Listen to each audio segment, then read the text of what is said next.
멸치 육수의 향이 코끝에 스치기도 전에 저는 그 줄을 먼저 봤습니다. LA 한인타운.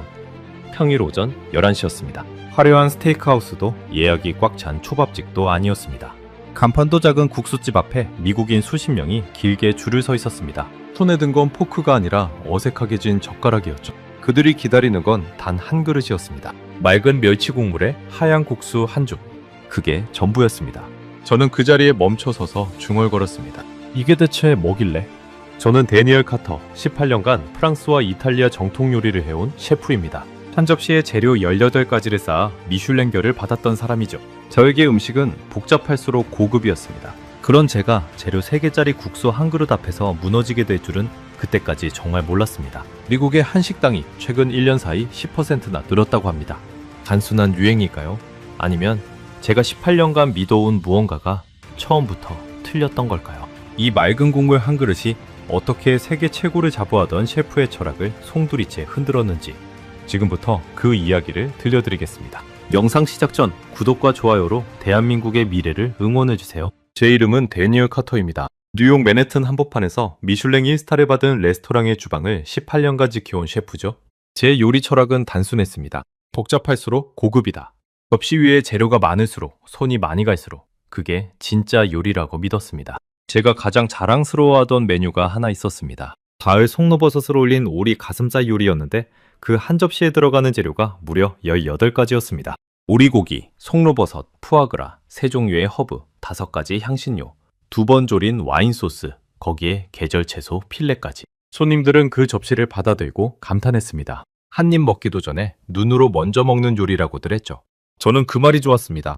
음식은 예술이고 예술은 복잡해야 한다. 단순한 음식은 그냥 끼니일 뿐 요리가 아니라고 생각했습니다. 미슐랭별을 처음 봤던 날을 저는 아직도 기억합니다. 심사위원이 제 오리 요리를 한 입 먹고 천천히 포크를 내려놓던 그 순간 그가 고개를 끄덕이며 한 말은 평생 잊지 못합니다. 이렇게 많은 맛이 한 접시에 공존하는데도 어느 하나 부딪히지 않는다고요. 그날 저는 확신했습니다. 내 길이 옳았다고. 복잡함을 다스리는 것이야말로 진짜 셰프의 실력이라고요. 그 뒤로 제 콧대는 한껏 높아졌습니다. 동료 셰프들이 단순한 가정식을 칭찬할 때면 저는 속으로 비웃었습니다. 저런 건 누구나 만들 수 있어. 진짜 어려운 건 복잡함을 완벽하게 통제하는 거지. 저는 그렇게 18년을 살았습니다. 제 주방에는 어린 요리사들이 늘 묻곤 했습니다. 셰프님, 이렇게까지 재료를 많이 넣어야 하나요? 그럼 저는 늘 같은 대답을 했습니다. 깊이는 복잡함에서 나온다. 단순한 건 게으른 거다. 지금 돌이켜보면 그 확신이 얼마나 좁은 세계였는지 그때는 정말 몰랐습니다. 그날도 평범한 오후였습니다. 점심 영업이 끝나고 주방을 정리하는데 동료 PD인 에밀리 류가 저를 찾아왔습니다. 에밀리는 한국계 미국인으로 음식 다큐멘터리를 만드는 친구였습니다. 늘 새로운 기획을 들고 와 저를 귀찮게 하곤 했죠. 그날 에밀리가 내민 건 한식 다큐멘터리 기획서였습니다. 데니얼, 이번엔 한국 음식이야. 같이 가자. 네 눈으로 직접 보면 생각이 달라질 거야. 저는 기획서를 대충 넘겨보다가 코웃음을 쳤습니다. 한식? 에밀리, 솔직히 말할게. 한국 음식이라는 게 뭐가 있어? 고기 구워서 매운 양념 바르고 김치 얹어 먹는 거잖아. 그게 무슨 요리야? 그냥 자극적인 길거리 음식이지. 에밀리의 표정이 살짝 굳었습니다. 하지만 그녀는 물러서지 않았습니다. 네가 한식을 제대로 먹어본 적이 한 번이라도 있어? 저는 어깨를 으쓱했습니다. 사실 제대로 먹어본 적은 없었습니다. 뉴욕의 한식당 한두 곳을 지나친 게 전부였죠. 하지만 저는 제 직감을 믿었습니다. 18년간 수만 접시를 만들어 온 사람의 직감을요. 굳이 먹어봐야 하나? 매운 양념으로 덮어버리는 음식은 재료의 본질을 숨기는 거야. 진짜 셰프라면 재료를 살리지 양념으로 가리지 않아.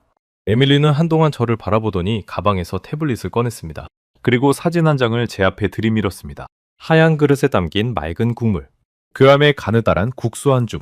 위에는 얇게 부친 계란지단과 파 몇 조각이 전부였습니다. 이게 뭐야? 잔치국수. 한국에서 잔칫날 먹는 국수야.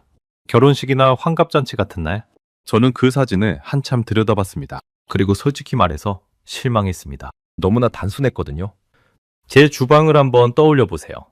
새벽부터 들여온 신선한 재료가 종류별로 가득했습니다. 프랑스에서 공수한 버터, 이탈리아산 올리브유, 12종류가 넘는 향신료가 작은 병에 담겨 선반을 채웠습니다. 소스 하나를 만드는데도 냄비를 3개씩 썼고 며칠에 걸쳐 졸이고 거르고 다시 졸였습니다. 제게 요리란 그런 거였습니다. 끝없는 정성과 끝없는 재료의 향연. 그런 제 눈에 국물에 국수 한 줌이 든 그 사진은 너무나 초라해 보였습니다. 에밀리, 이건 요리가 아니야. 이건 그냥 아픈 사람한테 끓여주는 죽 같은 거잖아. 국물에 국수 말아놓은 거. 이걸 잔칫날 먹는다고? 결혼식에 이런 걸 댄다고? 저는 정말로 이해할 수가 없었습니다. 제가 아는 세계에서 잔치 음식이란 화려함의 극치였습니다. 캐비어, 랍스터, 샴페인. 인생에서 가장 빛나는 날, 사람들은 가장 화려한 걸 먹습니다. 제가 일하던 레스토랑에서도 결혼 피로연 코스는 늘 가장 비싸고 가장 손이 많이 가는 요리로 채웠습니다. 신부가 입장하는 순간만큼이나 첫 접시가 나오는 순간이 중요했으니까요. 그런데 한국 사람들은 그 귀한 날에 맑은 국물에 국수 한 줌을 먹는다니 제 상식으로는 도무지 받아들일 수가 없었습니다. 가난해서 그런 걸까? 아니면 그냥 옛날 풍습이 남은 걸까? 저는 별의별 생각을 다 했지만 어느 것도 제 머릿속에서 그림이 그려지지 않았습니다. 이거 재료가 뭐야? 보아하니 국수랑 국물, 계란 정도네? 우리 주방에선 소스 하나에도 이것보다 재료가 많이 들어가. 에밀리는 가만히 웃었습니다. 그 웃음이 묘하게 거슬렸습니다. 마치 제가 아주 중요한 무언가를 놓치고 있다는 듯한 표정이었거든요. 데니얼, 그 국물 안에 뭐가 들었는지 너는 몰라. 보이는 게 다가 아니야. 보이는 게 다가 아니라니. 멸치 국물이잖아. 멸치 몇 마리 끓인 짠물. 뭐가 더 있겠어? 저는 그렇게 단정지었습니다. 그릇 속 그 맑은 국물이 사실은 어떤 정성과 시간을 품고 있는지 그때의 저는 상상조차 하지 못했습니다. 그 무렵 제 옛 동료였던 마크 통슨이 가게에 들렀습니다. 마크는 저와 같은 정통 프랑스 요리 출신으로 저보다 더 보수적인 셰프였습니다. 에밀리가 보여준 잔치국수 사진을 흘끗 보더니 그는 대놓고 비웃었습니다. 데니얼, 너 설마 이런 걸 보러 한국까지 간다는 거야? 국수 한 그릇이 뭘 바꿔? 시간 낭비야. 그 비행기 값이면 보르도에서 와인 시음이나 하지. 마크는 사진 속 잔치국수를 손가락으로 툭툭 두드리며 말을 이었습니다. 봐봐. 이게 무슨 셰프가 만든 음식이야? 동네 아주머니가 끓이는 거잖아. 우리 같은 사람이 평생 갈고 닦은 기술이 여기 어디 있어? 너 정말 18년 경력에 먹칠하고 싶은 거 아니면 가지 마. 마크의 말 한마디 한마디가 제 귀에는 그럴듯하게 들렸습니다. 우리는 같은 세계에 사는 사람이었으니까요. 화려한 접시, 정교한 기술, 그게 우리가 믿는 요리의 전부였습니다. 마크의 말에 저도 모르게 고개를 끄덕였습니다. 솔직히 저도 같은 생각이었거든요. 국수 한 그릇 때문에 14시간을 비행기에 앉아 있는다는 게 셰프로서 자존심이 상하는 일처럼 느껴졌습니다. 하지만 에밀리는 끈질겼습니다. 딱 한 번만. 네가 직접 먹어보고도 그런 말이 나오면 그때 가서 나한테 뭐라고 해도 돼. 대신 먹어보기 전엔 판단하지 마. 그게 셰프의 예의 아니야? 셰프의 예의. 그 한마디가 제 가슴 어딘가를 찔렀습니다. 저는 늘 학생들에게 말했습니다. 먹어보지 않고 판단하지 마라. 그런데 정작 저 자신이 사진 한 장만 보고 한 나라의 음식 전체를 깎아내리고 있었던 겁니다. 저는 한참을 망설였습니다. 그리고 결국 마지못해 고개를 끄덕였습니다. 좋아, 가지. 대신 분명히 말해두는데 나는 별 기대 안 해. 가서 확인만 하고 올 거야. 내 생각이 맞다는 것. 에밀리는 환하게 웃으며 제 손을 잡았습니다. 그거면 충분해. 가서 보자, 데니얼. 그날 밤 저는 집으로 돌아와 한식에 대한 자료를 찾아봤습니다. 순전히 비웃을기를 찾으려는 마음이었습니다. 그런데 화면에 뜬 숫자 하나가 제 눈을 붙잡았습니다. 최근 1년 사이 미국 내 한식당이 10%나 늘었다는 시장조사 자료였습니다. 한 시장조사 기관이 2024년 가을에 발표한 자료였죠. 처음엔 잘못 본 줄 알았습니다. 10%. 외식 시장에서 한 종류의 음식이 1년 만에 그만큼 매장을 늘린다는 건 결코 작은 수치가 아니었습니다. 제가 몸담은 프랑스 요리는 오히려 매장이 줄고 있던 시절이었거든요. 저는 그 숫자를 보고도 코웃음을 쳤습니다. 유행이겠지. 잠깐 반짝하다 사라질 거품. 레온 떡볶이나 치즈를 잔뜩 올린 핫도그 같은 자극적인 한때의 유행. 그렇게 생각하고 노트북을 덮었습니다. 이튿날 저는 인천행 비행기에 올랐습니다. 가방 속엔 제 자존심과 18년의 확신이 가득 차 있었습니다. 비행기가 활주로를 박차고 떠오르는 순간 저는 창밖으로 멀어지는 뉴욕의 불빛을 내려다봤습니다. 그리고 속으로 다짐했습니다. 가서 확인만 하자. 한식이 별것 아니라는 걸 내 눈으로 똑똑히 보고 에밀리에게 그 말을 해주자. 봐, 내가 뭘 했어. 그러고 돌아오면 되는 거다. 14시간의 비행 내내 저는 한 번도 그 국수 사진을 다시 들여다보지 않았습니다. 볼 가치도 없다고 생각했으니까요. 그 확신이 서울의 어느 새벽 낡은 국수집 부엌에서 산산조각 날 거라는 걸. 비행기에 오르던 저는 꿈에도 알지 못했습니다. 인천공항에 내린 건 한국 시간으로 늦은 오후였습니다. 비행기에서 내리자마자 저를 맞은 건 솔직히 놀라움이었습니다. 공암이 어찌나 깨끗하고 거대하던지 제가 상상했던 한국과는 완전히 달랐거든요. 하지만 저는 애써 그 놀라움을 무시했습니다. 공항이 좋다고 음식이 좋은 건 아니니까요. 공항에 나서며 본 서울의 첫인상도 마찬가지였습니다. 높은 빌딩들이 빼곡히 들어선 거리, 밤이 되어도 꺼지지 않는 불빛, 깔끔하게 정돈된 도로. 제가 막연히 떠올렸던 한국과는 거리가 멀었습니다. 하지만 저는 입을 꾹 다물었습니다. 도시가 발전했다고 음식까지 대단한 건 아니라고 스스로에게 되뇌었거든요. 에밀리는 첫날부터 저를 여기저기 끌고 다녔습니다. 그녀의 계획은 분명했습니다. 가장 자극적이고 화려한 한식부터 보여주고 마지막에 잔치국수로 마무리하겠다는 거였죠. 지금 생각하면 아주 영리한 전략이었습니다. 마치 무대 위 마지막 순서를 위해 앞에 모든 걸 깔아두는 연출자 같았으니까요. 첫 끼니로 그녀가 데려간 곳은 서울의 한 유명한 고깃집이었습니다. 숯불 위에서 지글거리는 고기, 매콤한 양념, 빨간 김치. 조모본이 가위로 고기를 잘라주는 모습은 흥미로웠지만 제 예상을 크게 벗어나지 않았습니다. 저는 셰프의 눈으로 그 모든 과정을 뜯어봤습니다. 불의 온도, 고기를 굽는 타이밍, 양념의 배합. 분명 솜씨는 있었습니다. 하지만 저는 그것을 인정하고 싶지 않았습니다. 저는 한 점을 집어 입에 넣고는 속으로 고개를 끄덕였습니다. 역시 자극적이야. 양념이 강해서 고기 본연의 맛을 다 덮어버리잖아. 이건 미각을 쓰는 게 아니라 자극을 주는 거야. 저는 에밀리에게 솔직하게 말했습니다. 맛있긴 해. 그런데 이건 내가 예상한 그대로야. 강한 양념, 강한 불맛. 섬세함은 없어. 미안하지만 이런 거로 내 생각을 바꾸긴 어려울 것 같아. 에밀리는 의외로 기분 나빠하지 않았습니다. 오히려 빙긋 웃으며 말했죠. 괜찮아. 아직 첫날이잖아. 한국 음식은 한 가지 얼굴이 아니야. 천천히 보여줄게. 이튿날도 그 다음 날도 비슷했습니다. 매콤한 찜닭, 빨간 국물의 찌개, 자극적인 분식. 한 끼 한 끼가 강렬한 맛의 연속이었습니다. 매운맛, 단맛, 짠맛이 혀를 끊임없이 두드렸죠. 저는 매 끼니가 끝날 때마다 수첩에 메모를 했습니다. 셰프로서의 오랜 습관이었죠. 그런데 그 메모는 늘 비슷했습니다. 양념 강함, 자극적, 섬세한 부족. 같은 단어가 반복될수록 제 마음속 결론도 점점 단단해졌습니다. 모두 맛은 있었지만 제 편견을 깨트릴 만한 건 없었습니다. 저는 오히려 점점 더 확신에 차올랐습니다. 그래, 한식은 결국 양념의 음식이야. 강하게, 더 강하게. 섬세함이라는 건 애초에 추구하지 않는 거지. 사흘째 되던 날 저녁 저는 에밀리에게 대놓고 말했습니다. 에밀리, 이제 그만 가도 될 것 같아. 충분히 봤어. 한식은 맛있어. 인정해. 그런데 그건 자극의 맛이지 깊이의 맛은 아니야. 얘가 추구하는 요리와는 방향이 달라. 에밀리는 젓가락을 내려놓고 저를 한참 바라봤습니다. 그리고 조용히 입을 열었습니다. 데니얼, 너 아직 진짜를 못 봤어. 내가 처음부터 너한테 보여주고 싶었던 건 이 화려한 음식들이 아니야. 그럼 뭔데? 내일 새벽에 데려갈게. 딱 한 군데만 더.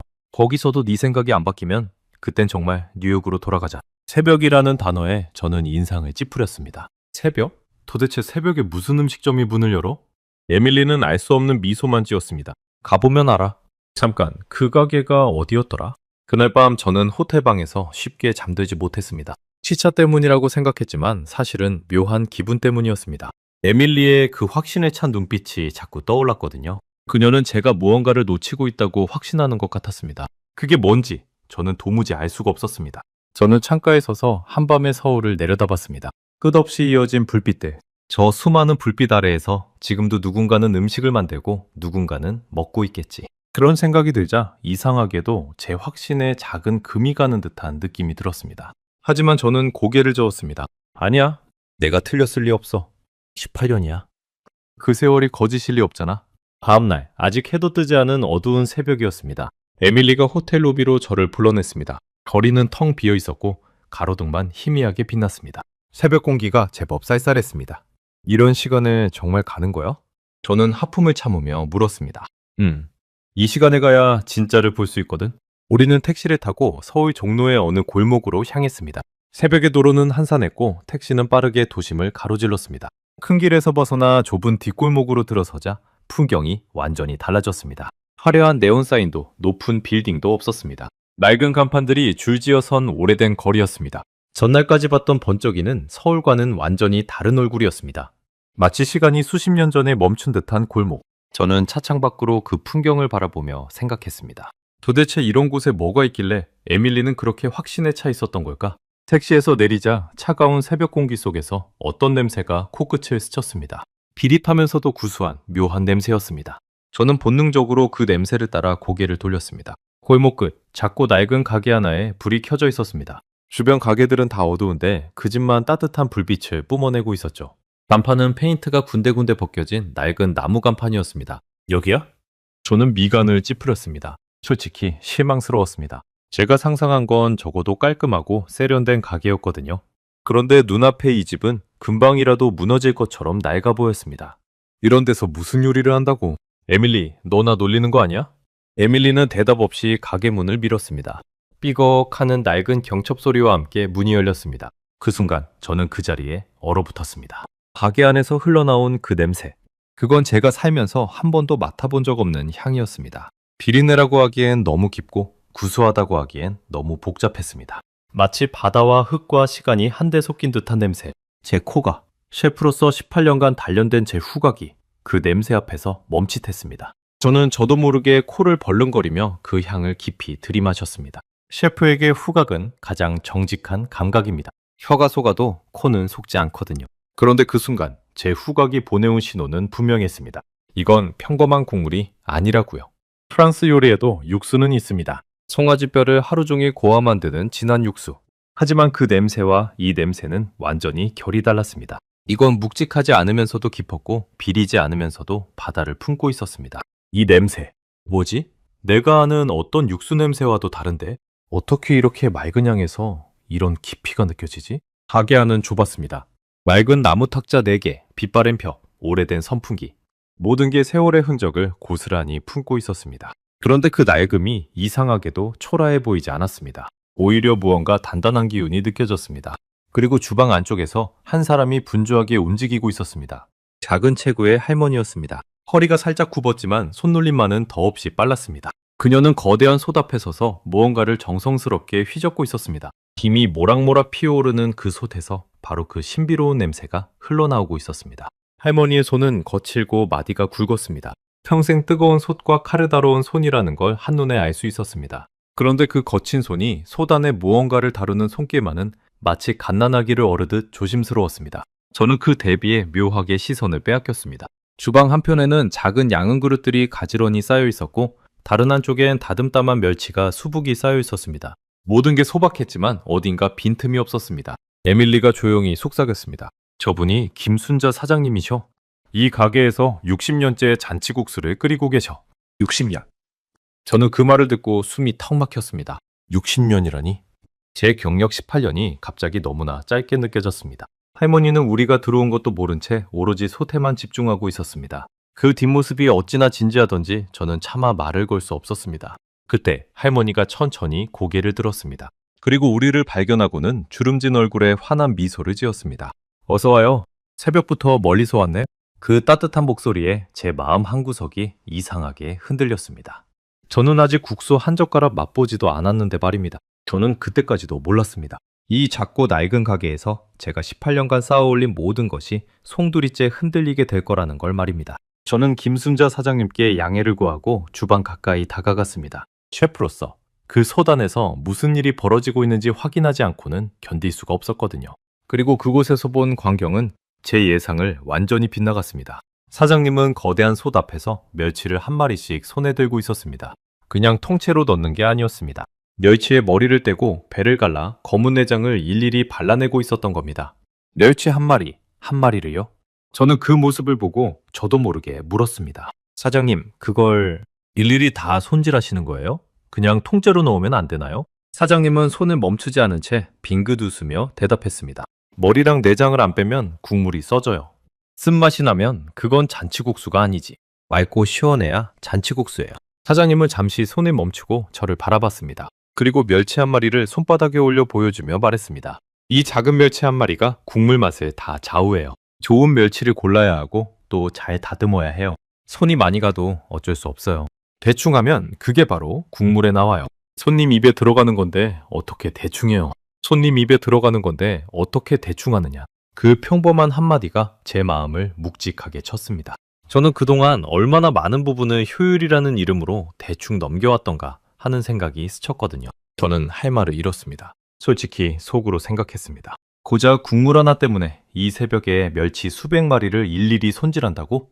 우리 주방이었다면 그냥 시판 육수를 쓰거나 통째로 넣고 걸러냈을 겁니다. 시간이 곧 돈이니까요. 그런데 사장님의 손은 조금도 서두르지 않았습니다. 마치 그 멸치 한 마리 한 마리가 소중한 손님이라도 되는 듯 정성스럽게 다듬고 있었습니다. 저는 그 모습을 보며 제 주방의 새벽을 떠올렸습니다. 제 밑에서 일하는 요리사들은 늘 시간에 쫓겼습니다. 손님이 몰리는 저녁이면 1초가 아까웠죠. 그래서 우리는 미리 만들어둔 소스를 쓰고 반조리된 재료를 활용하고 모든 과정을 최대한 단축했습니다. 그게 효율이고 그게 프로라고 믿었으니까요. 그런데 이 작은 가게에는 그런 효율이라는 단어가 아예 존재하지 않는 것 같았습니다. 사장님의 세계에서는 빠름이 미덕이 아니었습니다. 오히려 느림이, 그 더딘 정성이 곧 맛이었습니다. 저는 멸치 손질을 하는 사장님의 손끝을 한참 동안 지켜봤습니다. 작은 손이 쉴 새 없이 움직이는데도 그 동작 하나하나에 흐트러짐이 없었습니다. 마치 수십 년간 똑같은 일을 반복해온 사람만이 가질 수 있는 그런 고요한 리듬이 있었습니다. 손질을 마친 멸치를 사장님은 마른 팬에 살짝 볶았습니다. 왜 볶으시는 거예요? 저는 또 물었습니다. 궁금증이 자꾸 솟구쳤거든요. 이렇게 한번 볶아주면 비린내가 가시고 고소한 맛이 더 살아나요. 그냥 끓이는 거랑 한번 볶아서 끓이는 거랑은 하늘과 땅 차이예요. 저는 그 말에 멈칫했습니다. 비린내를 잡고 고소함을 끌어내기 위한 한 단계. 그건 프랑스 요리에서 재료를 한번 굽거나 졸여 풍미를 끌어올리는 기법과 정확히 같은 원리였습니다. 단지 그 대상이 멸치였을 뿐이죠. 저는 속으로 충격을 받았습니다. 사장님은 분명 프랑스 요리를 배운 적이 없을 겁니다. 미슐랭이라는 단어조차 모르실지도 모릅니다. 그런데 그녀의 손은 제가 요리학교에서 몇 년에 걸쳐 배운 그 원리를 너무도 자연스럽게 실천하고 있었습니다. 책으로 배운 게 아니라 60년의 세월이 그녀에게 가르쳐 준 것이었습니다. 볶은 멸치를 사장님은 찬물에 넣고 거기에 다시마 몇 조각과 무 한 토막, 대파 뿌리, 말린 새우 약간을 더했습니다. 그리고 약한 불에서 천천히 끓이기 시작했습니다. 저는 그 재료들을 유심히 봤습니다. 무는 국물에 시원한 단맛을 더하고 다시마는 감칠맛을 끌어올리고 대파 뿌리는 잡내를 잡아주고 말린 새우는 바다의 깊이를 더하는 역할이었습니다. 겉으로 보기엔 단순했지만 그 안에는 분명한 계산이 있었습니다. 어느 것 하나 의미 없이 들어간 재료가 없었죠. 저는 그제야 에밀리가 했던 말이 떠올랐습니다. 보이는 게 다가 아니라던 그 말. 정말 그랬습니다. 겉으로 보이는 건 맑은 국물 하나였지만 그 안에는 이렇게 많은 손길과 의도가 켜켜이 쌓여 있었던 겁니다. 센 불에 팍팍 끓이면 안 돼요. 그런 국물이 탁해지고 쓴맛이 나요. 약한 불에서 은근하게 시간을 들여야 맑고 깊은 국물이 나오죠. 저는 시계를 봤습니다. 사장님이 멸치를 다듬기 시작한 게 새벽 4시였습니다. 그리고 이 국물이 완성되려면 앞으로도 한참을 더 기다려야 한다고 했습니다. 그제야 저는 깨달았습니다. 가게 문을 열기 전 손님이 오기 한참 전부터 사장님은 이미 몇 시간째 이 국물 하나에 매달려 있었던 겁니다. 사장님, 매일 이렇게 하세요? 60년째? 그래요. 하루도 안 빼고. 60년. 하루도 안 빼고. 그 말이 제 가슴을 묵직하게 눌렀습니다. 저는 셰프로서 늘 시간을 효율적으로 쓰는 법을 고민했습니다. 어떻게 하면 더 빠르게, 더 많이 만들까? 그게 프로의 미덕이라고 믿었죠. 그런데 이 작은 가게의 할머니는 정반대의 길을 걷고 있었습니다. 더 느리게, 더 정성스럽게. 효율 따위는 안중에도 없었습니다. 기다리는 동안 에밀리가 제 옆에서 조용히 말했습니다. 데니얼, 너 알아? 요즘 한식이 미국에서 얼마나 인기 있는지? 아까 비행기 타기 전에 봤어. 한식당이 1년에 10% 늘었다며. 그거 유행이잖아. 에밀리는 고개를 저었습니다. 유행이 아니야. 숫자를 더 들여다보면 생각이 달라질걸? 2018년 이후로 미국의 새로 문 연 한식당만 450곳이야. 그것도 잠깐 생겼다 사라진 게 아니라 자리를 잡고 계속 늘고 있어. 450곳. 저는 그 숫자를 머릿속으로 가늠해봤습니다. 적지 않은 숫자였습니다. 하지만 저는 여전히 시큰둥했습니다. 미국은 넓잖아. 450곳쯤이야. 그게 다가 아니야. 그 450곳 중에 36%가 LA, 샌프란시스코, 뉴욕 같은 대도시에 몰려 있어. 가장 입맛 까다롭고 외식 경쟁이 가장 치열한 도시들이지. 거기서 살아남았다는 게 무슨 뜻인지 알아? 저는 입을 다물었습니다. 그건 셰프인 제가 누구보다 잘 아는 사실이었습니다. 뉴욕에서 레스토랑이 살아남는다는 건 정말 어려운 일입니다. 매년 수많은 가게가 문을 열고 또 그만큼이 소리 없이 사라집니다. 그 치열한 곳에서 한식당들이 자리를 잡고 늘어나고 있다는 건 결코 가벼이 볼 일이 아니었습니다. 데니얼, 이건 그냥 한두 명이 좋아하는 거품이 아니야. 미국 사람들의 입맛이 진짜로 움직이고 있는 거야. 저는 아무 말도 하지 못했습니다. 그저 솥에서 천천히 피어오르는 김을 바라볼 뿐이었습니다. 그러다 문득 한 가지 생각이 제 머리를 스쳤습니다. 제 주방의 시그니처 요리에는 재료가 18가지 들어갑니다. 그리고 보통 프랑스 코스 요리 한 접시에도 평균 12가지 재료가 쓰이죠. 저는 늘 그 가짓수가 곧 깊이라고 믿었습니다. 그런데 지금 제 눈앞에서 끓고 있는 이 국물은 핵심 재료가 단 3이었습니다. 소면, 멸치, 다시마. 거기에 약간의 부재료가 더해졌을 뿐이죠. 12가지와 3가지. 제 머릿속에서 그 두 숫자가 자꾸 부딪혔습니다. 만약 이 3가지가 제 12가지보다 더 깊은 맛을 낸다면, 그렇다면 제가 18년간 믿어온 그 철학은 도대체 무엇이었던 걸까요? 저는 그 생각을 애써 떨쳐내려 했습니다. 하지만 한번 떠오른 그 의문은 좀처럼 가시지 않았습니다. 그때 사장님이 국물 한 숟가락을 떠서 맛을 봤습니다. 그리고 살짝 고개를 갸웃하더니 다시마를 한 조각 건져냈습니다. 다시마를 너무 오래 두면 국물이 미끈해지고 텁텁해져요. 딱 적당할 때 빼줘야 해요. 저는 그 모습에 다시 한번 놀랐습니다.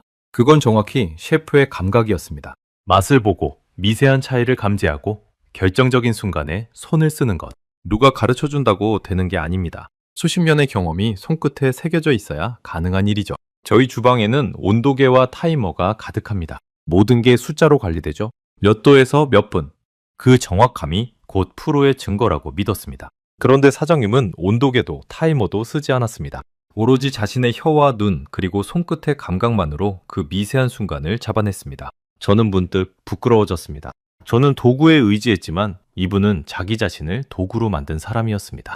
60년이라는 세월을 들여서요. 저는 그제야 인정하지 않을 수 없었습니다. 이 할머니는 제가 아는 그 어떤 미슐랭 셰프와도 다르지 않은 진짜 장인이었습니다. 단지 그녀의 무대가 화려한 레스토랑이 아니라 이 작고 낡은 골목가게였을 뿐이죠. 국물이 무르익어갈 무렵 가게 문이 다시 삐걱 열렸습니다. 머리가 희끗한 노인 한 분이 들어와 익숙한 듯 구석자리에 앉았습니다. 사장님, 늘 먹던 걸로. 네, 어르신. 오늘도 일찍 나오셨네. 에밀리가 제게 속삭였습니다. 저 어르신 30년 단골이래. 거의 매일 새벽에 오신대. 저는 그 노인을 바라봤습니다. 새벽부터 국수 한 그릇을 먹으러 오는 단골. 30년이라니. 그건 단순히 배를 채우러 오는 게 아니었습니다. 이 가게의 국물 한 그릇이 그 노인의 삶 한 부분이 되어 있었던 겁니다. 문득 저는 제 레스토랑을 떠올렸습니다. 제 가게에 30년째 오는 단골이 있던가. 비싼 값을 치르고 한두 번 와서 사진을 찍고 돌아가는 손님은 많았지만 매일 새벽 같은 자리에 앉는 그런 손님은 없었습니다. 그 차이가 무엇을 의미하는지 저는 어렴풋이 느끼기 시작했습니다. 마침내 국물이 완성됐습니다. 사장님은 솥뚜껑을 열고 맑게 우러난 국물을 보여줬습니다. 저는 그 국물을 내려다보고 숨을 멈췄습니다. 투명했습니다. 황금빛이 살짝 도는 거짓말처럼 맑은 국물. 그런데 그 맑음 속에 도무지 가늠할 수 없는 깊이가 느껴졌습니다. 마치 잔잔한 호수처럼 겉은 고요한데 속은 아득히 깊은 그런 국물이었습니다. 사장님은 미리 삶아둔 하얀 소면을 그릇에 담고 그 위에 맑은 국물을 부었습니다. 그리고 노란 계란지단과 파를 살짝 얹었습니다. 재료는 정말 셋뿐이었습니다. 소면, 멸치국물, 그리고 약간의 고명. 제 주방의 그 어떤 요리보다도 단순했습니다. 사장님은 그 그릇을 제 앞에 내려놓으며 말했습니다. 자, 식기 전에 어서 들어요. 멀리서 온 손님인데? 저는 그 김이 모락모락 나는 그릇을 한참 동안 바라봤습니다. 손이 쉽게 움직이지 않았습니다. 이 단순한 한 그릇 앞에서 저는 왜 이렇게 긴장하고 있는 걸까? 18년간 세계 최고의 요리들을 맛본 제가 고작 국수 한 그릇 앞에서 말입니다. 그릇에서 피어오르는 김이 제 얼굴을 부드럽게 감쌌습니다. 그 향이 코로 스며들자 입안에 침이 고였습니다. 머리로는 별것 아니라고 생각하는데 몸은 이미 그 국물을 원하고 있었던 겁니다. 그 모순된 느낌이 저를 더욱 혼란스럽게 만들었습니다. 저는 마른 침을 삼켰습니다. 셰프로서의 자존심과 그 향에 이끌리는 본능 사이에서 한참을 망설였습니다. 저는 천천히 젓가락을 들었습니다. 그리고 면을 한 젓가락 떠서 입으로 가져갔습니다. 그 한 입이 제 모든 걸 바꿔놓을 거라는 걸 그 순간에 저는 아직 알지 못했습니다. 국물이 입안에 퍼지는 순간 저는 젓가락을 든 채로 그대로 멈췄습니다. 뭐라고 표현해야 할까요? 그건 제가 살면서 한 번도 경험해 본 적 없는 맛이었습니다. 처음엔 아무것도 없는 것처럼 맑고 깨끗했습니다. 그런데 그 맑음이 혀를 타고 목구멍으로 넘어가는 순간 깊은 바다의 감칠맛이 잔잔하게 밀려왔습니다. 멸치의 고소함, 다시마의 은은한 단맛, 무의 시원함이 하나로 어우러져 입안을 부드럽게 감쌌습니다. 자극적이지 않았습니다. 그런데 깊었습니다. 맑은데 풍부했습니다. 단순한데 끝이 없었습니다. 저는 그 한 입을 삼키지 못하고 한참을 머금고 있었습니다. 제 혀가 18년간 단련된 제 미각이 그 국물의 정체를 분석하려 애쓰고 있었습니다. 그런데 도무지 답이 나오지 않았습니다.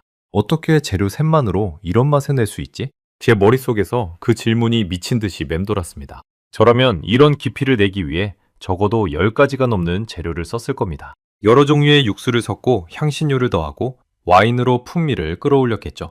그런데 사장님은 단 셋으로 제가 열로도 못 낸 그 깊이를 만들어낸 겁니다. 저는 셰프로서 수많은 명품 요리를 맛봤습니다. 프랑스 3대 셰프의 코스 요리, 이탈리아 거장의 파스타, 일본의 정교한 가이세키까지. 그 어느 것도 결코 만만한 맛이 아니었습니다. 하지만 그 화려한 요리들에는 공통점이 있었습니다. 맛이 입안을 가득 채우고 강렬하게 존재감을 드러낸다는 것이었죠. 그런데 이 국물은 정반대였습니다. 존재감을 드러내지 않았습니다. 자기를 내세우지 않았습니다. 그저 조용히, 부드럽게 사람의 마음을 어루만질 뿐이었습니다. 그 비움의 미학이 채움의 미학에만 익숙했던 저에게는 충격 그 자체였습니다. 이게 정말 가능한 일인가? 기워서 더 깊어진다는 게. 저는 빈 그릇을 한참 동안 내려다봤습니다. 손에 든 젓가락이 미세하게 떨렸습니다. 저는 그 떨림을 들키지 않으려 젓가락을 꽉 쥐었습니다. 저는 다시 면을 한 젓가락 떠먹었습니다. 부드러운 소면이 국물을 머금고 후루룩 입안으로 빨려 들어왔습니다. 면과 국물이 어찌나 잘 어울리던지 마치 처음부터 하나였던 것 같았습니다. 소면도 그냥 소면이 아니었습니다. 너무 퍼지지도 너무 단단하지도 않았습니다. 딱 적당한 탄력으로 국물을 머금되 국물에 지지 않았습니다. 사장님이 면을 삶는 그 짧은 시간조차 정확하게 계산되어 있었던 겁니다. 저는 그제야 깨달았습니다. 이 단순해 보이는 한 그릇에 사실은 수십 년의 노하우가 빈틈없이 응축되어 있다는 것을요. 멸치를 고르는 눈, 다시마를 건지는 타이밍, 면을 삶는 시간, 국물의 온도.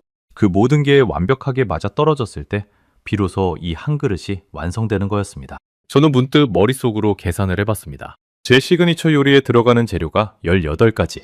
그런데 이 잔치국수의 핵심 재료는 단 3가지. 숫자로 보면 무려 6배의 차이입니다. 그런데 그 3가지가 제 18가지보다 더 깊은 울림을 주고 있었습니다. 저는 늘 학생들에게 가르쳤습니다. 재료가 많을수록 다루기 어렵고 그래서 고급이라고요. 그런데 진짜 어려운 건 적은 재료로 완벽한 맛을 내는 것이었습니다. 숨을 곳이 없으니까요. 재료가 3뿐이면 어느 하나라도 부족하면 그게 그대로 드러납니다. 그 정직한 요리를 사장님은 60년간 매일 완벽하게 해내고 있었던 겁니다. 저는 정신없이 먹었습니다. 셰프로서의 체면도 분석하려던 태도도 다 잊은 채 그저 한 그릇을 비우는 데만 몰두했습니다. 그 사이 가게 안에는 손님이 몇 분 더 들어와 있었습니다. 출근길에 잠깐 들른 직장인, 밤새 일하고 들어가는 길의 청년, 그리고 아까 그 단골 노인. 다들 말없이 국수를 먹고 있었습니다. 그런데 그 표정이 하나같이 편안했습니다. 마치 집밥을 먹는 듯한 그런 포근한 표정이었죠. 저는 제 레스토랑의 손님들을 떠올렸습니다. 그들은 제 요리를 받으면 먼저 사진을 찍고 감탄사를 내뱉고 옆 사람과 평을 나눴습니다. 화려한 의식 같은 거였죠. 그런데 이 가게의 손님들은 아무 말 없이 그저 묵묵히 한 그릇을 비웠습니다. 그 고요한 만족감이 어떤 화려한 감탄보다도 진실해 보였습니다. 그릇바닥이 드러날 무렵 저는 마지막 국물 한 방울까지 들이켰습니다.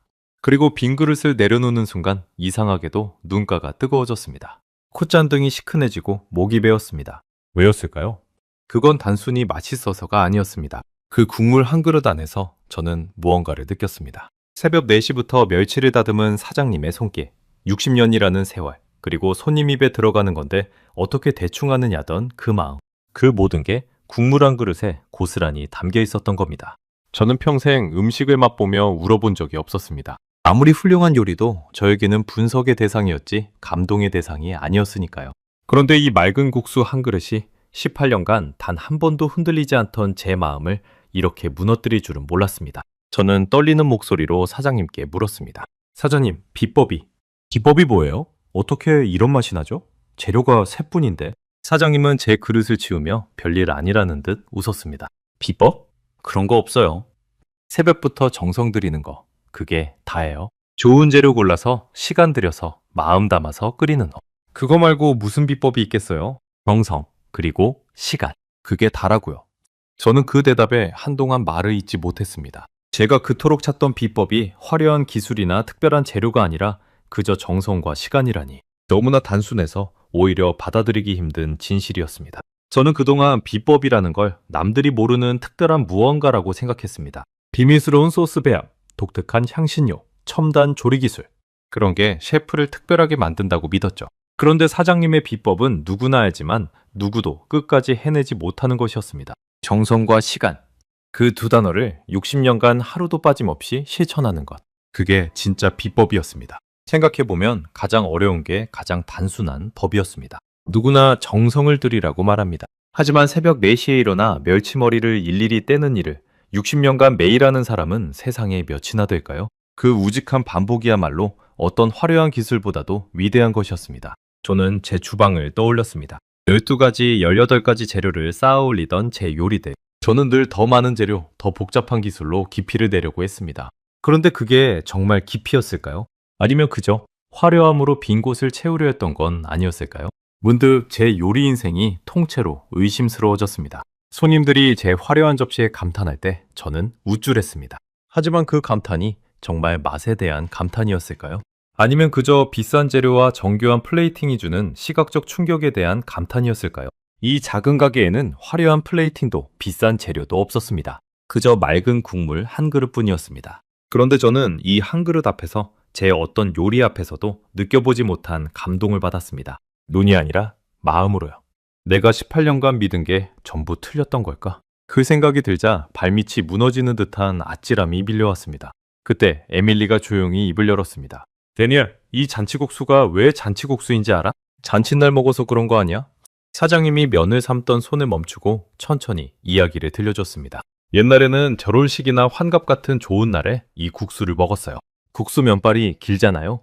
그 긴 면발처럼 오래오래 행복하게 잘 살라고, 장수하라고 그런 마음을 담아서 손님들한테 대접한 거예요. 긴 면발처럼 오래오래 살라고.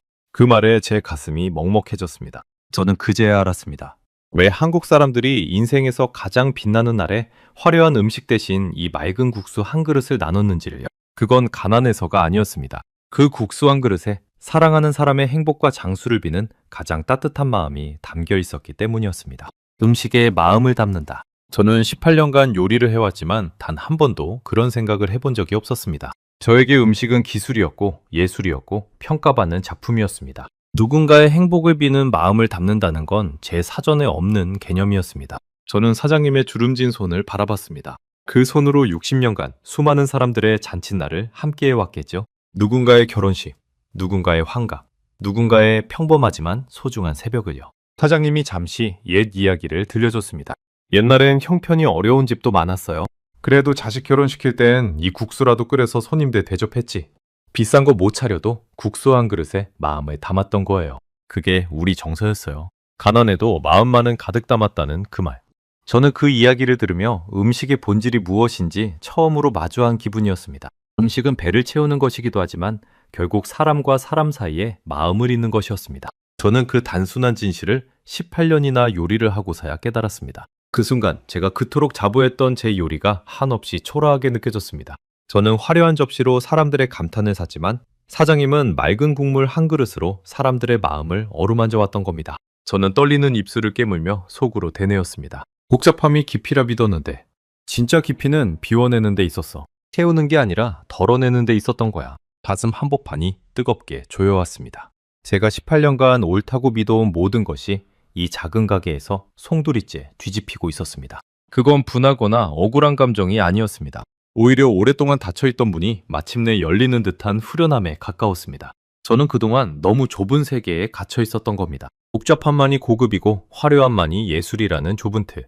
그 틀 밖에도 이렇게 위대한 요리의 세계가 펼쳐져 있었는데 저는 그걸 한 수 아래로만 봐왔던 겁니다. 그 오만이 부끄러워 견딜 수 없었습니다. 저는 사장님께 깊이 고개를 숙였습니다. 사장님, 정말 감사합니다. 제가 오늘 큰 걸 배웠습니다. 저는 셰프인데 사장님 앞에서는 아무것도 아니네요. 사장님은 손사래를 치며 웃었습니다. 무슨 소리예요? 나는 그냥 국수나 끓이는 늙은이인데 그런 말 마세요. 부끄럽게. 하지만 저는 진심이었습니다. 그날 그 새벽 저는 미슐랭 별 3개를 받은 어떤 셰프에게서도 배우지 못한 것을 이 작은 골목 가게의 할머니에게서 배웠습니다. 저는 마지막으로 한 가지를 더 물었습니다. 사장님, 매일 새벽에 일어나서 이렇게 하시는 거 힘들지 않으세요? 60년인데. 사장님은 잠시 생각하더니 부드럽게 웃으며 답했습니다. 힘들죠? 왜 안 힘들겠어요? 그런데 내국수 먹고 사람들이 웃으면서 나가는 거 보면 그 피곤이 싹 가셔요. 그 맛에 60년을 한 거예요. 돈 벌려고 한 게 아니라 사람들이 웃으면서 나가는 그 모습에 60년을 바쳤다는 말. 저는 그 대답 앞에서 셰프로서가 아니라 한 사람으로서 깊이 고개가 숙여졌습니다. 가게를 나서며 저는 한 번 더 가게 안을 돌아봤습니다. 사장님은 벌써 다음 손님을 위해 또 멸치를 다듬고 있었습니다. 그 작고 굽은 등이 그 순간만큼은 세상 어떤 거장보다도 커 보였습니다. 새벽이 지나 어느새 동이 트고 있었습니다. 골목에 아침 햇살이 비쳐 들었습니다. 저는 그 빛 속에서 제 안의 무언가가 완전히 바뀌었다는 걸 느꼈습니다. 에밀리가 제 옆에서 조용히 물었습니다. 이제 어때, 데니얼? 아직도 잔치국수가 아픈 사람한테 끓여주는 죽 같아? 저는 고개를 저었습니다. 그리고 한참 만에 겨우 입을 열었습니다. 아니, 이건 내가 평생 본 가장 위대한 요리 중 하나야. 제 목소리가 떨렸습니다. 그건 셰프로서의 패배 선언이자 동시에 새로운 시작을 알리는 고백이었습니다. 미국으로 돌아가는 비행기에서 저는 한숨도 자지 못했습니다.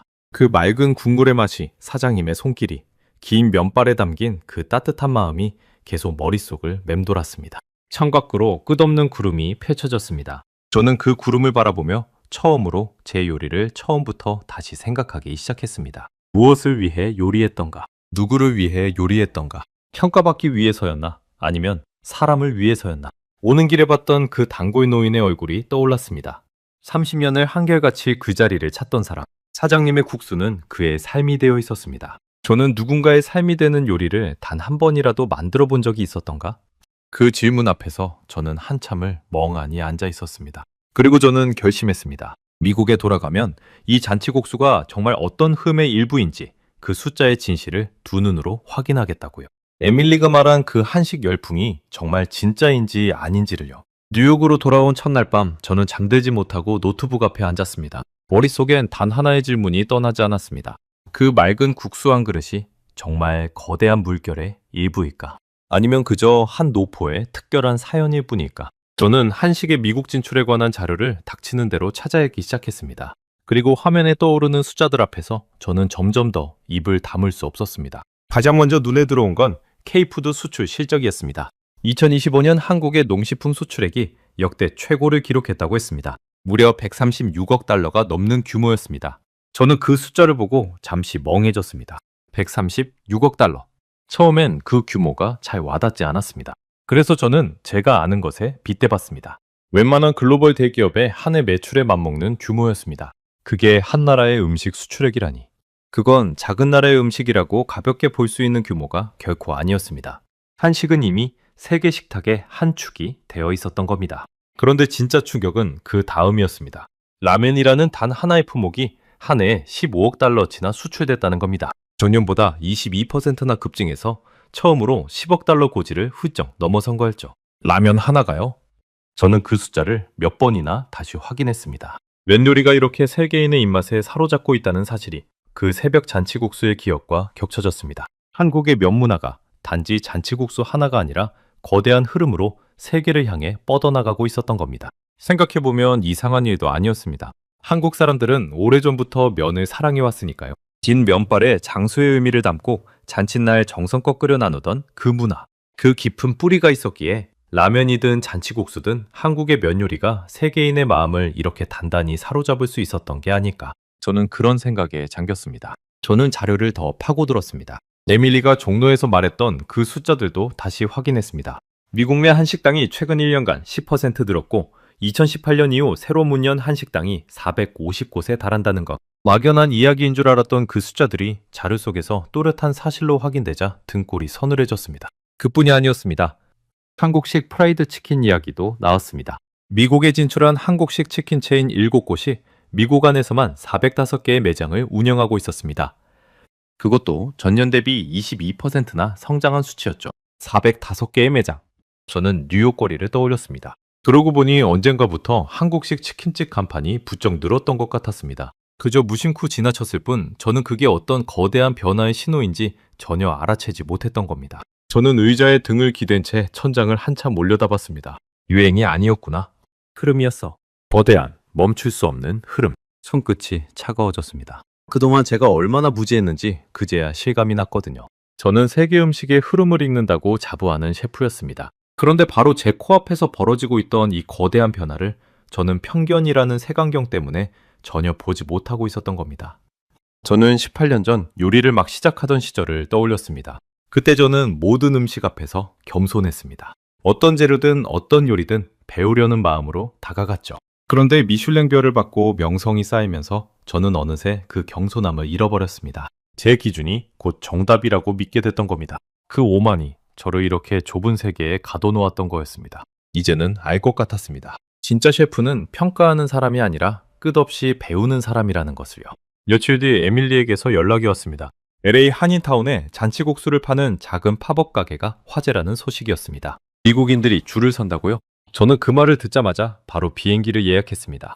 두 눈으로 직접 확인하고 싶었거든요. LA에 도착한 건 평일 오전이었습니다. 그리고 그 골목에 들어선 순간 저는 제 눈을 의심했습니다. 작은 가게 앞에 미국인 수십 명이 길게 줄을 서 있었습니다. 화려한 레스토랑도 아니고 유명 셰프의 가게도 아니었습니다. 그저 맑은 멸치 국물에 국수를 마는 작은 잔치국수 팝업이었습니다. 그런데 그 앞에 백인도, 흑인도, 히스패닉도 다양한 사람들이 손에 젓가락을 들고 줄을 서 있었던 겁니다. 줄은 가게 모퉁이를 돌아 옆골목까지 이어졌습니다. 다들 휴대폰을 들여다보거나 일행과 이야기를 나누며 인내심 있게 차례를 기다리고 있었습니다. 어떤 이는 처음 보는 잔치국수 사진을 미리 검색해보고 있었고, 어떤 이는 이미 먹어본 듯 친구에게 설명해주고 있었습니다. 이게 바로 그 인트로의 장면이었습니다. 제가 처음 이 이야기를 시작하며 떠올렸던 바로 그 줄. 멸치 육수 한 그릇 앞에 늘어선 그 줄을 저는 마침내 두 눈으로 마주하고 있었던 겁니다. 저는 그 줄 한쪽에 서서 사람들을 가만히 관찰했습니다. 한 젊은 여성이 국수를 받아들고 한 입 먹더니 눈을 감았습니다. 그리고 옆 친구에게 말했습니다. 세상에, 이거 너무 편안한 맛이야. 마음이 따뜻해지는 것 같아. 마음이 따뜻해진다. 그 말이 제 가슴에 박혔습니다. 또 다른 중년 남성은 국물을 한 모금 마시더니 이렇게 중얼거렸습니다. 요즘 너무 자극적인 음식들에 지쳤는데 이건 다르네. 속이 편하네. 제 앞에 줄을 선 노부부는 이런 대화를 나눴습니다. 여보, 이거 옛날 우리 어머니가 끓여주던 수프 같지 않아? 화려하진 않은데 자꾸 생각나는 그런 맛. 맞아. 집밥 같은 거지. 매일 먹어도 안 질릴 것 같은 집밥 같은 맛, 자꾸 생각나는 맛. 그 표현들이 제 마음을 두드렸습니다. 그건 제가 18년간 단 한 번도 들어본 적 없는 평가였습니다. 제 화려한 요리에 사람들은 대단하다, 예술이다 라고 말했지만 자꾸 생각난다거나 집밥 같다고 말한 사람은 없었으니까요. 저는 그 순간 모든 게 선명하게 이해됐습니다. 이 사람들이 줄을 선 건 자극 때문이 아니었습니다. 더 맵고, 더 짜고, 더 강한 맛을 찾아서가 아니었습니다. 정반대였습니다. 그들은 지쳐 있었던 겁니다. 끊임없이 자극을 쫓는 삶에 화려하고 복잡한 것들에 지쳐 있었던 거죠. 그래서 이 맑고 단순한 국물 한 그릇에서 위로를 찾고 있었던 겁니다. 저는 속으로 대뇌었습니다. 이 사람들이 줄 선 건 자극이 아니야. 위로였어. 맑은 국물 한 그릇에 위로. 가슴이 벅차올랐습니다. 김순자 사장님이 60년간 끓여온 그 마음이 바다를 건너 이곳 LA의 미국인들에게까지 닿고 있었던 겁니다. 정성과 시간으로 우려낸 그 따뜻함이 언어도 국경도 뛰어넘어 사람의 마음을 어루만지고 있었던 거죠. 저는 문득 깨달았습니다. 음식의 진짜 힘은 혀를 자극하는 데 있는 게 아니라 마음을 위로하는 데 있다는 것을요.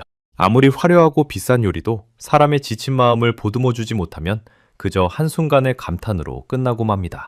하지만 정성이 담긴 음식은 시간이 지나도 사람의 마음에 남아 자꾸만 그리워지는 법이었습니다. 제가 18년간 만들어온 요리는 사람들의 감탄을 샀습니다. 하지만 그들의 마음을 위로한 적이 있었을까요? 저는 그 질문 앞에서 다시 한번 부끄러워졌습니다. 저도 줄을 서서 한 그릇을 받아들었습니다. 종로의 그 국물만큼 깊지는 않았지만 그래도 충분히 정성이 느껴지는 맛이었습니다. 가게 주인은 한국에서 건너온 젊은 부부였습니다. 제가 셰프라는 걸 알자 그들은 수줍게 이야기를 들려줬습니다. 고향의 어머니가 끓여주던 잔치국수 맛을 미국 사람들에게도 전하고 싶어서 작은 팝업을 시작했다고요. 처음엔 손님이 거의 없었다고 합니다. 그런데 한 명이 입소문을 내고 그 한 명이 또 다른 사람을 데려오면서 이렇게 줄이 길어졌다는 거였습니다. 저는 그 이야기를 들으며 가슴이 뭉클했습니다. 화려한 마케팅도 비싼 광고도 없었습니다. 그저 어머니의 손맛을 전하고 싶다는 그 진심 하나가 이 줄을 만들어낸 거였습니다. 저는 그 국수를 먹으며 줄을 선 미국인들의 표정을 다시 한번 둘러봤습니다. 다들 행복해 보였습니다. 뉴욕으로 돌아온 저는 한 가지 결심을 했습니다. 마침 옛 동료 마크 톰슨이 제 가게에 들렀습니다. 한국에 다녀온 제가 잔치국수 이야기를 꺼내자 그는 예전과 똑같이 비웃었습니다. 매뉴얼, 너 진짜 변했구나. 명색이 미슐랭 셰프가 국수 한 그릇에 빠져서 그게 뭐 대단한 거라고. 국물에 면 말아놓은 거잖아. 예전 같았으면 저도 그 말에 동의했을 겁니다. 하지만 이제는 달랐습니다. 저는 아무 대꾸도 하지 않고 주방으로 들어갔습니다. 그리고 제가 한국에서 배워온 방식대로 멸치머리를 하나하나 떼고 마른 팬에 볶고 다시마와 물을 넣어 약한 불에서 천천히 국물을 우렸습니다. 마크가 의아한 표정으로 지켜보는 동안 저는 묵묵히 한 그릇의 잔치국수를 만들었습니다. 완성된 국수를 마크 앞에 내려놓으며 저는 조용히 말했습니다. 비웃지 마. 한 입 먹어보고 말해. 마크는 시큰둥한 표정으로 젓가락을 들었습니다. 그리고 국물을 한 모금 떠 마셨습니다. 그 순간 마크의 표정이 멈췄습니다. 그는 아무 말 없이 한 모금을 더 마셨습니다. 그리고 또 한 입 면을 떠먹었습니다. 시큰둥하던 그의 얼굴이 점점 진지해졌습니다. 한참 만에 마크가 입을 열었습니다. 이거 뭐야? 어떻게 이런 맛이? 재료가 뭐가 들어간 거야? 저는 빙그레 웃으며 대답했습니다. 멸치, 다시마, 무. 그게 다야? 그리고 하나 더. 정성? 마크는 멍한 표정으로 그릇을 내려다봤습니다. 그건 정확히 몇 달 전 제가 종로의 그 가게에서 지었던 표정이었습니다. 저는 그 모습을 보며 어떤 뭉클함을 느꼈습니다. 편견에 갇혀있던 또 한 사람이 맑은 국물 한 그릇 앞에서 무너지는 순간이었으니까요. 마크는 한참 동안 그릇을 비우더니 조용히 말했습니다. 케뉴, 미안해. 내가 함부로 말했어. 이건 정말 대단한 거였어. 단순한 게 아니라 단단한 거였구나. 단순한 게 아니라 단단한 것. 마크의 그 말에 저는 천천히 고개를 끄덕였습니다. 정확한 표현이었습니다. 잔치국수의 단순함은 비어있는 단순함이 아니었습니다. 60년의 세월과 정성으로 빈틈없이 채워진 단단한 단순함이었습니다. 그 순간 저는 확신했습니다. 이 맛은, 이 마음은 세계에서 가장 까다로운 입맛도 무너뜨릴 수 있다는 것을요. 화려함이 아니라 새벽부터 우려낸 맑은 국물 한 그릇의 정성으로 말입니다. 그로부터 반년이 흘렀습니다. 저는 제 레스토랑의 메뉴판을 새로 짰습니다. 18년간 한 번도 바꾸지 않았던 그 화려한 18가지 재료의 시그니처 요리를 메뉴에서 내렸습니다. 그리고 그 자리에 새로운 메뉴 하나를 올렸습니다. 이름은 정성 한 그릇이었습니다. 종로의 그 잔치국수에서 영감을 받은 메뉴였습니다. 맑은 멸치 국물에 직접 뽑은 가는 면. 화려한 고명도 비싼 재료도 없었습니다. 그저 정성과 시간으로 우려낸 한 그릇이었죠. 제 미슐랭 레스토랑의 메뉴판에 가장 단순한 그 한 그릇이 당당히 자리를 잡았습니다. 처음엔 직원들이 의아해했습니다. 손님들도 마찬가지였죠. 미슐랭 셰프가 왜 이런 단순한 국수를 내느냐고요? 제 결정에 가장 놀란 건 오히려 제 밑에서 일하던 요리사들이었습니다. 늘 복잡함을 강조하던 제가 갑자기 재료 3자리 국수를 시그니처로 올렸으니까요. 저는 그들에게 한국에서 있었던 일을 차분히 들려줬습니다. 새벽 4시에 국수집, 멸치를 다듬던 할머니, 그리고 그 맑은 국물 한 그릇이 제게 가르쳐준 것들을요. 처음엔 반신반의하던 요리사들도 제가 끓인 잔치국수를 한 그릇 맛보고는 더 이상 아무 말도 하지 않았습니다. 하지만 한 입 맛본 손님들의 표정은 하나같이 달라졌습니다. 어떤 손님은 국물을 다 비우고 나서 한참을 말없이 그릇을 바라보기도 했습니다. 마치 제가 종로에서 그랬던 것처럼요. 한 단골 손님은 그 국수를 먹고 이렇게 말했습니다. 셰프, 이 집 요리는 늘 대단했어요. 그런데 이 국수는 대단한 게 아니라 따뜻하네요. 오늘 하루가 참 힘들었는데 이거 먹으니까 위로받는 기분이에요. 위로받는 기분? 저는 그 말을 듣고 비로소 제 요리가 사람의 마음에 닿았다는 걸 느꼈습니다. 18년 만에 처음으로요. 그 뒤로 정성한 그릇을 찾는 손님이 점점 늘었습니다. 어떤 손님은 힘든 일이 있을 때마다 그 국수를 먹으러 온다고 했고, 어떤 손님은 부모님을 모시고 와서 함께 나누기도 했습니다. 제 화려한 요리들을 보러 오던 손님들이 이제는 그 단순한 국수 한 그릇에서 마음의 위안을 얻고 돌아갔습니다.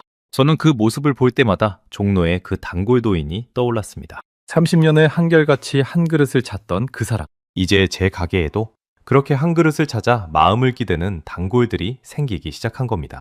저는 그 모든 변화의 시작이었던 종로의 가게를 잊지 않았습니다. 가끔 에밀리와 연락하며 김순자 사장님의 소식을 물었습니다. 사장님의 가게는 여전했습니다. 매일 새벽 4시, 그 작고 낡은 가게에는 어김없이 불이 켜졌습니다. 사장님은 여전히 멸치머리를 하나하나 떼며 맑은 국물을 우려내고 있었습니다. 제가 다녀간 뒤에도 그 전과 조금도 다름없이요. 그 한결같음이 저에게는 가장 큰 가르침이었습니다. 사장님은 미국에서 자기 국수가 화제가 됐다는 것도, 한식이 세계를 사로잡고 있다는 것도 아마 잘 모르실 겁니다. 그저 오늘도 가게를 찾아올 한 사람을 위해 똑같이 정성을 다할 뿐이었습니다. 에밀리가 전해준 이야기로는 제가 다녀간 뒤 그 가게에 외국인 손님이 조금씩 늘었다고 합니다. 한식을 찾아 한국에 온 여행자들이 골목 깊숙한 그 노포를 일부러 찾아온다는 거였죠.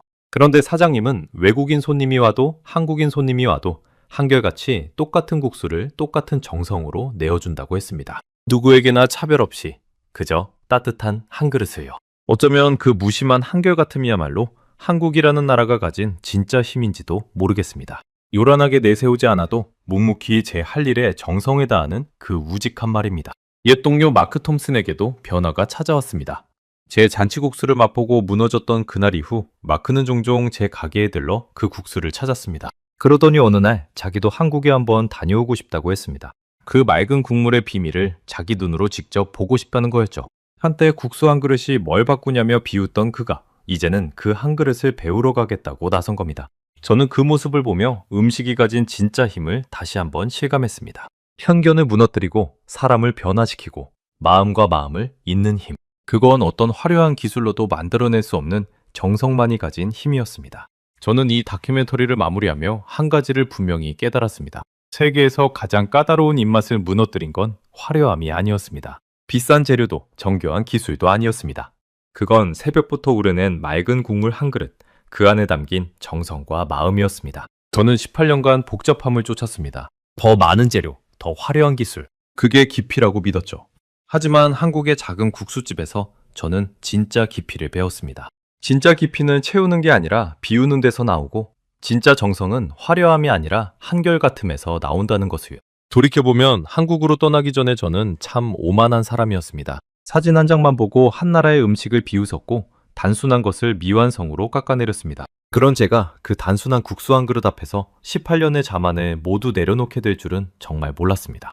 사람이 변한다는 게 이런 거구나. 저는 제 자신을 보며 그렇게 생각했습니다. 한식이 지금 세계를 사로잡고 있는 이유도 결국 거기에 있다고 저는 생각합니다. K푸드 수출 136억 달러, 라면 15억 달러, 미국내 450곳의 새로운 한식당. 그 화려한 숫자들 뒤에는 김순자 사장님 같은 수많은 사람들의 정성이 있었습니다. 새벽부터 묵묵히 정성을 들이는 그 무수한 손길들이요.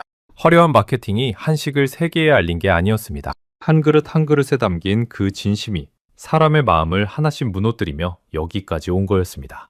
저처럼 편견에 갇혀있던 사람도 결국 그 진심 앞에서는 무너질 수밖에 없었으니까요. 제 레스토랑의 정성 한 그릇 메뉴는 지금도 매일 많은 손님들이 찾습니다. 저는 그 국수를 끓일 때마다 종로의 그 새벽을 떠올립니다. 멸치를 다듬던 사장님의 거친 손, 맑게 우러나던 황금빛 국물, 그리고 손님 입에 들어가는 건데 어떻게 대충 하느냐던 그 한마디를요. 이제 저는 압니다. 진짜 위대한 요리는 사람을 감탄하게 하는 게 아니라 사람을 위로하는 거라는 것을요. 그리고 그 위로의 힘을 저는 한국의 작은 국수집에서 배웠습니다. 지금 이 순간에도 서울 종로의 그 가게에는 불이 켜져 있을 겁니다. 새벽 4시 한 할머니가 누군가의 행복을 빌며 정성껏 국물을 우리고 있을 겁니다. 그 맑은 국물 한 그릇이 또 어떤 사람의 마음을 따뜻하게 데울지 그걸 생각하면 저는 지금도 가슴이 뭉클해집니다. 화려함은 잠깐 눈을 사로잡지만 정성은 영원히 마음에 남습니다. 그 단순하고도 위대한 진실을 대한민국의 잔치국수 한 그릇이 온 세계에 증명하고 있습니다. 저는 다음 시간에도 전 세계를 놀라게 할 대한민국의 이야기로 다시 찾아뵙겠습니다. 감사합니다.